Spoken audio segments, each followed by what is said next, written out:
సర్వ కృపానిధియగు యేసు నామంలో మీకు శుభములు పలుకుతూ ఈ దినాన్న మరి fathers day, happy fathers day to all the ఫాదర్స్ని మిస్ చేసిన వాళ్ళకు కూడా పరమ తండ్రి అయిన ప్రభు పేర మరి ఫాదర్స్ డే. ప్రభు అయిన యేసే మనకి ఫాదర్, పరలోకమందున మా తండ్రి కనుక అది ఫాదర్స్ డే. మనకందరికీ కూడా ప్రభువే ముందు ఫస్ట్ ఫాదర్. అయితే తండ్రి గురించి ఎన్నో చక్కని భావాలు ఉన్నాయి.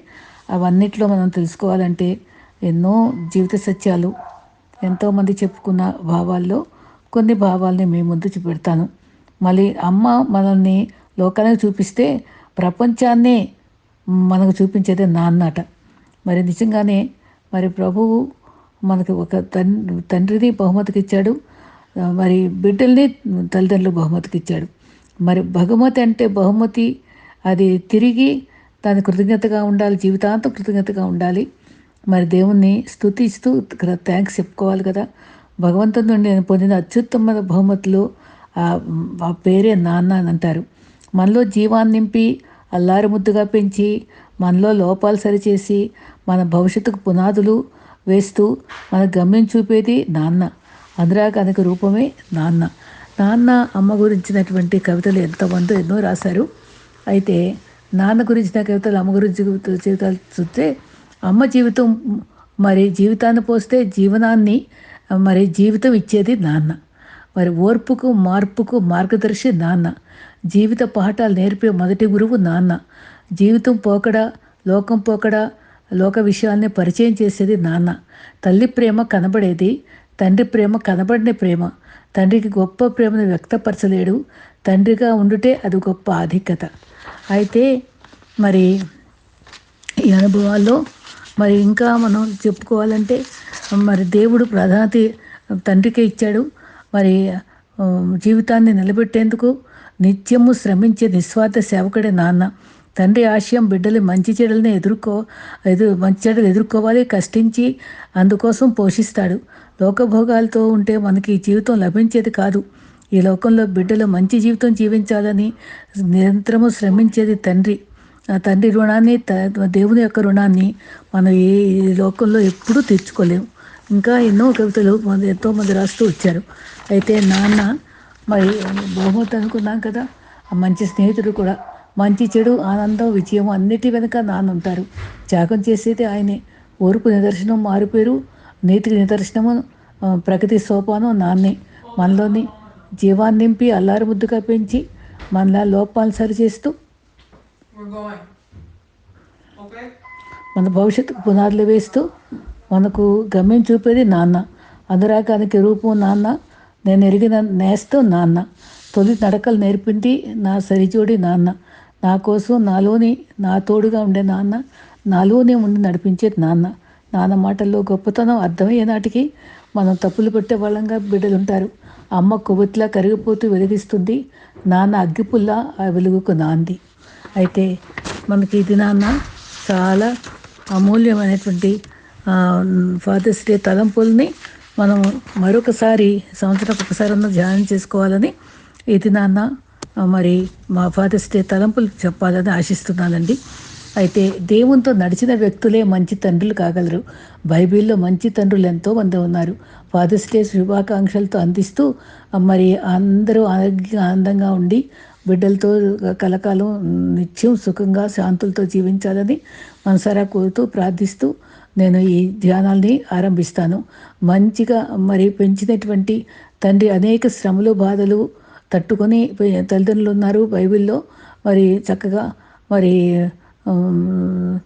పాపాన్ని మోసాన్ని వదిలిపెట్టాలని, దొంగతనం అన్నిటి కూడా వదిలిపెట్టాలని మరి ప్రబోధిస్తున్న బైబిల్లో హానోకు దేవునితో నడిచాడు. అలా నడిచినటువంటి వ్యక్తులు దేవునితో భక్తితో నడుస్తున్న వ్యక్తులే మంచి తండ్రులు అవుతారనుకున్నాం కదా.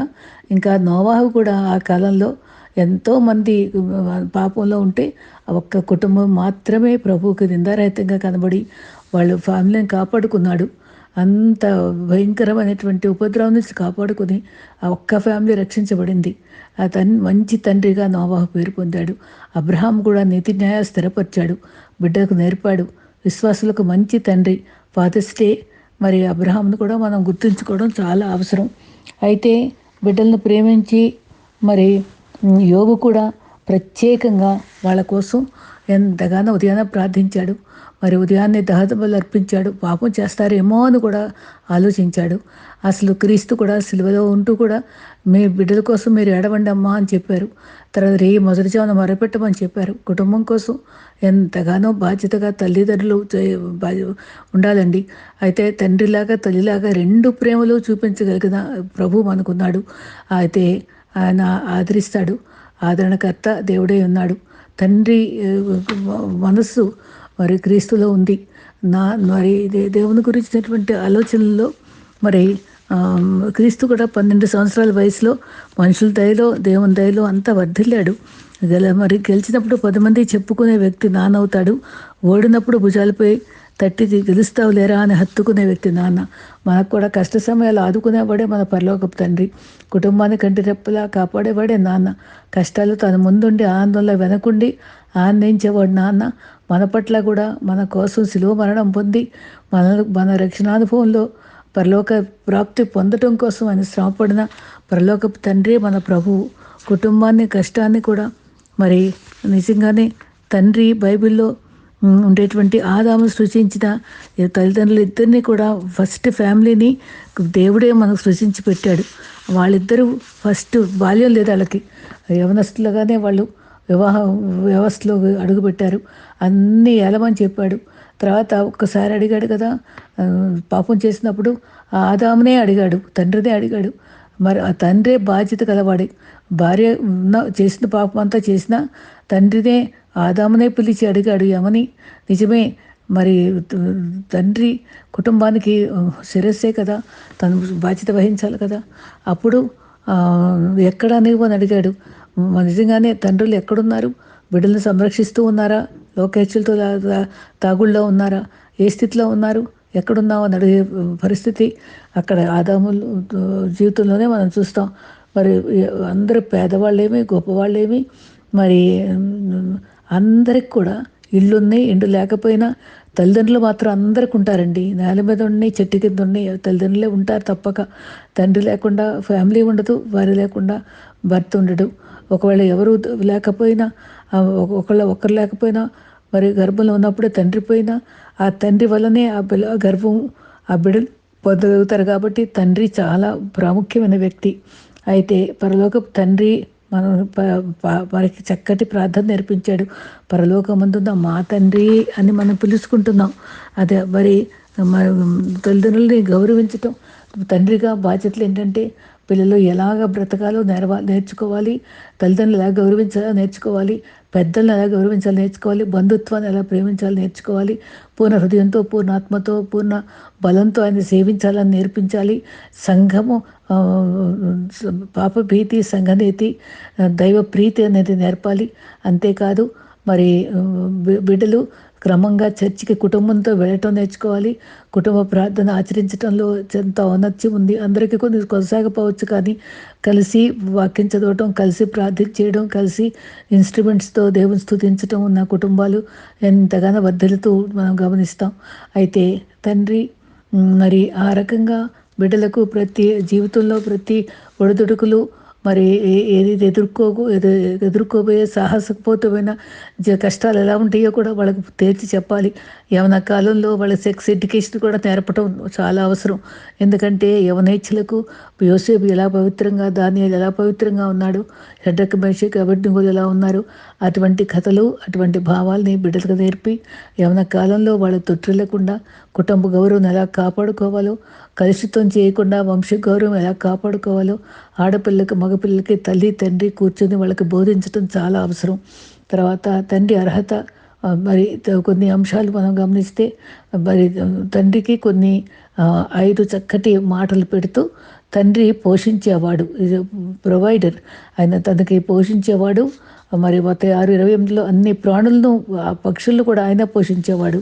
తర్వాత రెండవదిగా ప్రొవైడరే కాదు, ఈజ్ ప్రొటెక్టర్. రెండవది ప్రొటెక్టర్, అది కాపాడువాడు, దేవుడిచ్చి అనుగ్రహించిన సంరక్షించేవాడు. క్రీస్తు అందరినీ కాపాడేవాడు. నిస్సి కాపాడేవాడే. మరి ఫిలిప్పీ 4:19 ఆయన మహిమలో ఆయన ప్రతి అవసరము తీర్చువాడు. ఆయన 145 కీర్తన 15-18 వరకు, 146 7-9 వరకు ఆయన పోషకుడే కాదు, ఆయన కాపాడువాడు. ఆయన కాపాడువాడు, కునుకడు, నిద్రపోడు. మన జీవితాలను సంరక్షించే గొప్ప దేవుడు, మనకి పోషించేవాడు. కాకులను సింహ పిల్లలను కూడా పోషించేవాడు ఆయనే. మన జీవితాలని పోషించడానికి ఏమాత్రం వెనుకాడని దేవుడు మనకున్నాడు.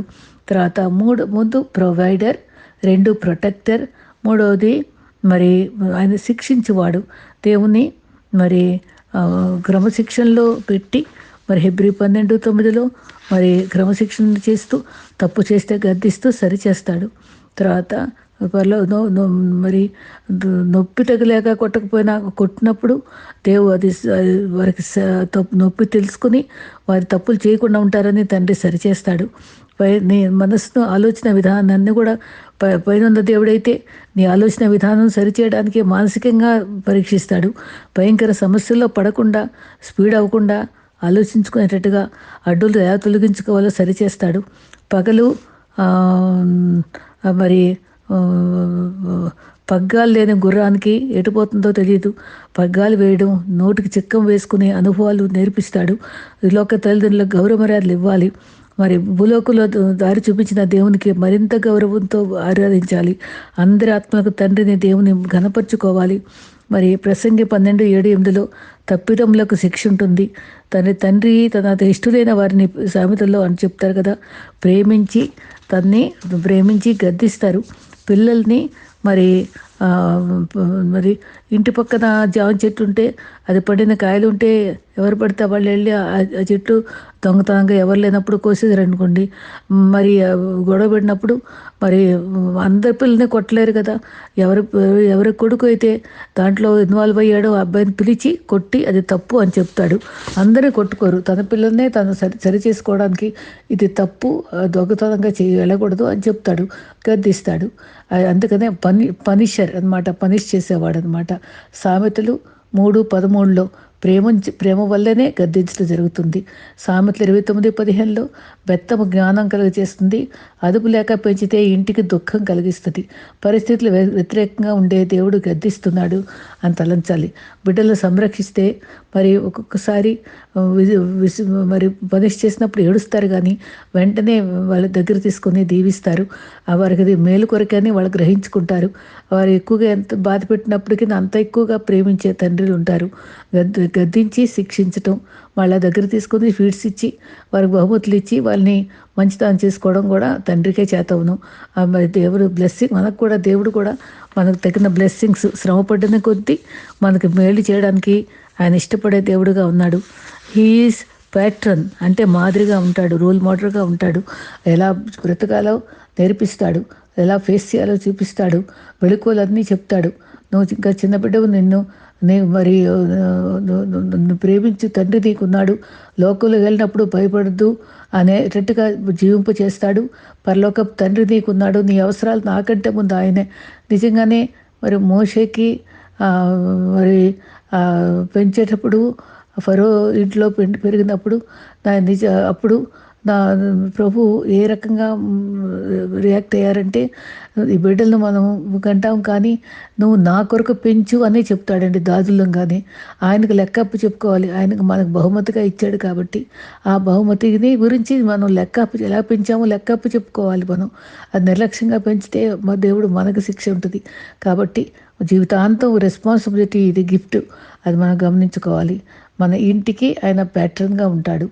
తర్వాత 5వదిగా నీ ఇంటికి ప్రీస్ట్గా ఉంటాడు తండ్రి. క్రమశిక్షణ చూపుతాడు, తప్పకుండా మనం ప్రార్థించుతాడు, మరి యాజకులుగా ప్రవర్తిస్తాడు, మంచి మాదిరి చూపుతాడు. ఏ సమయాల్లో ప్రార్థించాలి, ఎలా ప్రార్థించాలి, ఎందుకు ప్రార్థించాలి, ఎప్పుడు ప్రార్థించాలి అని చక్కగా నేర్పిస్తాడు. ఏ అవసరాలు ప్రార్థించవచ్చో, ఏ ప్రార్థించకూడదో, ఏ పొరపాటులో ఉన్నప్పుడు ఎలా క్షమాపణ అడగాలో అవన్నీ మెళకువలని తను సూటిగా స్పష్టంగా తను చేసి చూపించి కూడా బిడ్డలకు నేర్పించే ఆత్మీయమైనటువంటి గైడ్గా ఉండటానికి మనం చూస్తూ ఉంటాం. ఈ పరిచర్యలన్నీ మనకి మళ్ళీ గమనించుకోగలిగితే ప్రొవైడర్ పోషించేవాడు, రెండవది ప్రొటెక్టర్, కాపాడువాడు. పనిషర్, శిక్షకుడు, మన బలహీనతల్లో శిక్షించి సరిచేస్తాడు.